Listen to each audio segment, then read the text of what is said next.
Oman প্রবাসী স্বজনকে নিয়ে লক্ষ্মীপুরে ফেরার পথে সড়ক দুর্ঘটনায় একই পরিবারের 7 জন মারা গেছে। নিহত 7 জনই নারী। বেঁচে ফেরা স্বজনরা জানান, চালক শুরু থেকেই ঘুম চোখে গাড়ি চালাচ্ছিল। বারবার গাড়ি থামিয়ে বিশ্রাম নিতে বললেও তিনি কথা শোনেননি। পরে তার অসচেতনতার কারণে নোয়াখালীর বেগমগঞ্জে মাইক্রোবাসটি নিয়ন্ত্রণ হারিয়ে খালে পড়ে যায়। মিজানুর রহমান আর আতিউর মনিরের তথ্যছবিতে বিস্তারিত।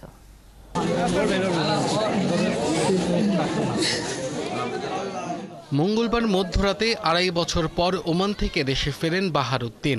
তাকে আনতে লক্ষ্মীপুর থেকে ঢাকায় যান পরিবারের 9 সদস্য, যাদের 7 জনই এখন পাড়ি জমিয়েছেন না ফেরার দেশে।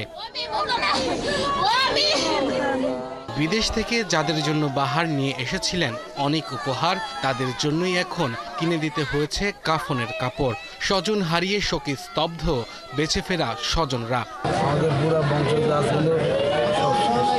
তারা জানান, ভোরে লক্ষ্মীপুরের হাজীপাড়া ইউনিয়নের চৌপল্লী গ্রামের ওমান প্রবাসী বাহারউদ্দিন স্বজনদের নিয়ে ঢাকা থেকে মাইক্রোবাস নিয়ে বাড়িতে ফিরছিলেন। ভোরে মাইক্রোটি চৌমোহনী লক্ষ্মীপুর আঞ্চলিক মহাসড়কের জগদীশপুরে নিয়ন্ত্রণ হারিয়ে খালে পড়ে যায়।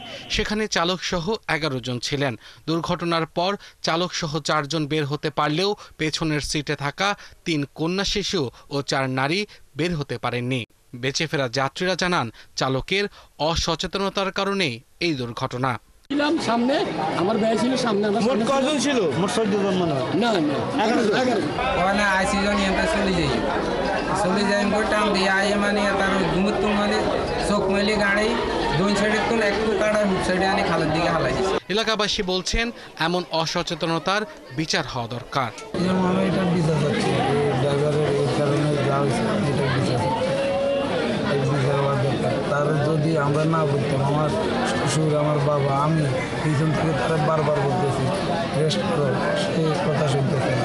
পুলিশ বলছে, ঘটনার পর থেকেই পলাতক মাইক্রোবাসের চালক। তাকে আটক করতে অভিযান চলছে। 7 জন আমরা উদ্ধার করি। এর মধ্যে 7 জনের মধ্যে 3 জন বাচ্চা ছিল আর বাকি 4 জন মহিলা ছিল।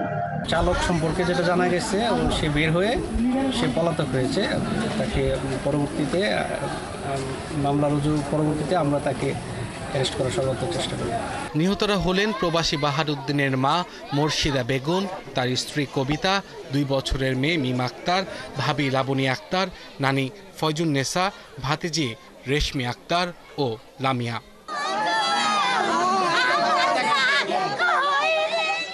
আব্দুল আল মামুন, 71।